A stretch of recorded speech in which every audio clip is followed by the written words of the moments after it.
So what do you want to review first? The Boys, Miss Marvel, or Thor? Miss Marvel. Miss Marvel. So episode 5 of season 1. See, what happens in this one? Nothing.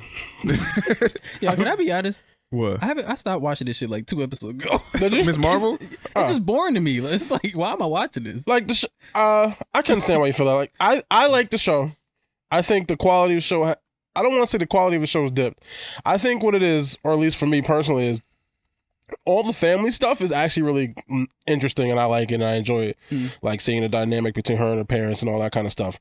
It's like, but it's weird. It's like the superhero stuff gets in the way of that, and I think that has sort of brought down the show a little bit for me, because it's like for me, like when we was talking about it when the villain was like, oh, I'm the villain, I've been waiting 100 years but now I can't wait a week.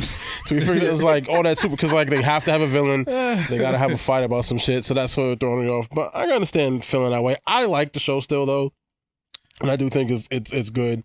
I'm not sure how it's gonna end. I don't think it's gonna be all the superhero stuff, because it's like, you didn't watch the episode, I'm guessing, but like this episode, I'm purely watching shit to see what happens next in the whole MCU. Yeah, phase. exactly, and see where this ties in. Cause if it didn't tie in, I wouldn't be watching it. Yeah, so basically, episode starts, because I mean, the last episode she got teleported to the past, whatever. Episode starts and it's like a flashback, so it's showing her great grandmother meeting her great grandfather, them falling in love, having a baby.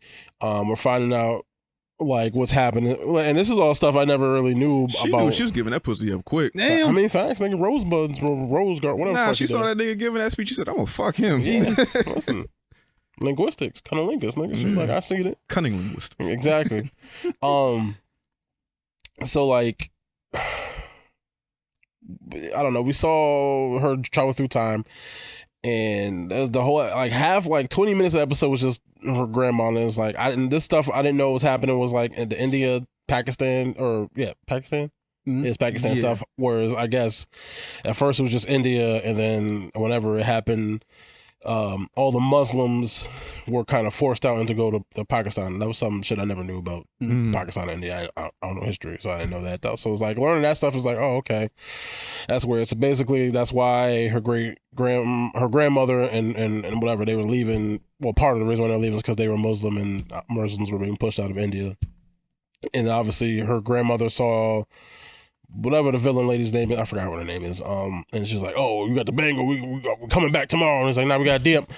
And then so she got traveled back to time. So basically, she was her ability was the trail of stars that led her back, because her like the whole story that they told a bunch of times in the show prior was when the grandmother was a baby, when the partition was happening, she saw a trail. She got separated from her father, and the trail of stars brought her back to her father. She thought it was her mother, but it turned out to be Kamala, which I kind of don't like. It's like, it's a weird time traveling closed loop shit, but whatever.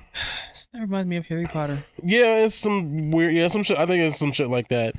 So then she gets teleported. Her ass gets teleported back, and then there's like a rift between our world and the Jin's world. And then the black lady, of course, gonna die when she tries to go through. We can go home now, and she dies. And then the villain lady's like, "Oh, I can do it. I control it." And then she starts to die. And I'm guessing either she was able to grab hold of some of the power from the universe and transfer her consciousness.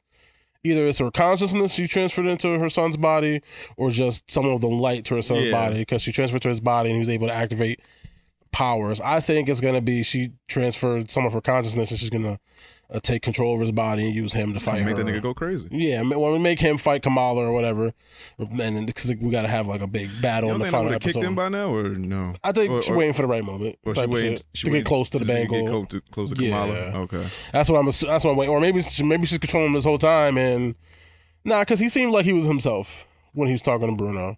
Seemed like, yeah. So we'll find out fucking on Wednesday.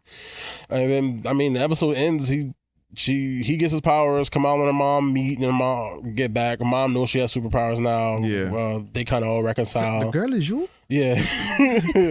And fucking this nigga doesn't know his mom is dead, which I don't know how he doesn't know, because he was like right around the corner. And then got smacked by a spirit. Yeah, and then it was like, I mean, they're not in the same fucking hemisphere. Like she died all the way on that side of the world. He's still in fucking Jersey. Yeah. So ain't nobody call him or nothing. Like, yo, your mom dead. It's like, oh shit, nah. He just know that he went to Bruno house. And I was like, and then fucking what was it, Department of whatever the fuck, Damage Control drone showed up and he did like a Kamala Khan force bubble at the shit, and then the episode ended. Right. So now he has powers that are similar to hers, maybe. I don't know. We'll find out. It's just like they have one episode left and they gotta fucking close all the threads, and it's like, who was she fighting? The Damage Control? That doesn't seem that doesn't seem super interesting to me. And in terms of like greater MCU shit, I don't know where this ties in to anything, but maybe we'll get those answers in that episode. I mean, I don't think we're gonna get all the answers because I think it's gonna tie into obviously the Marvel's movie they got coming. So whatever it means, it's gonna mean whatever. But yeah, it is what it is. D-Dot has the same sentiments I do. The cultural education of this show has been my favorite part. It makes me appreciate the story and what they are trying to do. Yeah, I like that. Hey, I've been learning so much here. about, that culture, and it's just like, from marriage ceremonies to marriage rituals to language to the is it called partition? The partition, I never heard of that before. That's actually the main attraction of the fucking show, but all the superhero shit is like you said was fucking it up. This is weird. Yeah, it's a superhero show, but that's what's getting in the way. Getting in the way.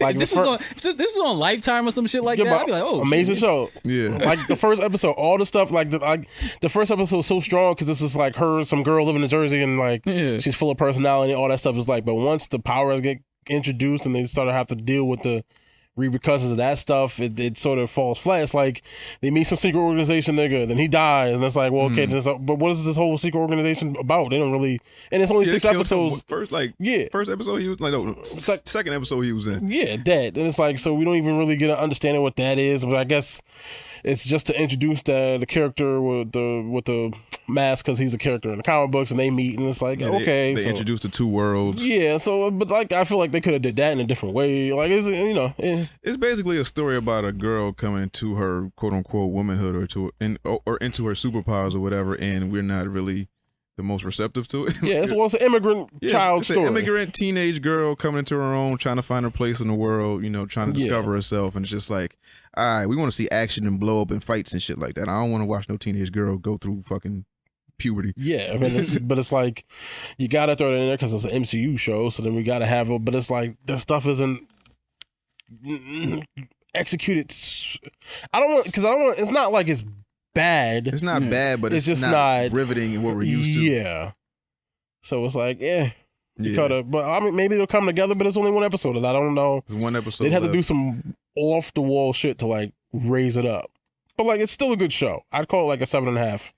Maybe 8. I give it a 7. Yeah, it's not horrible. Like it ain't some shit I'm like, going back to, but it's like it started off really good. Like the first episode, first 2 episodes, I was like, okay, I really like this, and then just after that, like all this other stuff is sort of getting in the way. Yeah, it's like the superhero shit is like on. It's like the side shit. Yeah, it's like if they introduced Miles Morales and he had a TV series, but the majority of the show was about him being like Puerto Rican. Yeah, and when in the culture and like the shit he does as Spider-Man is off to the side. It don't really matter as much, but we got to put it in there because it's the MCU. So we got to. It's Miles Morales. We gotta have him. If we gotta have him be Spider-Man. Yeah. The story will connect, but I like connection to other MCU plots or characters. Yeah. Well, I mean, I guess we'll see next week what happens with the whole plot and I'm sure, and it's probably, and then I guess, and we'll get to it. I guess the further on when we get to like filler and stuff. But yeah.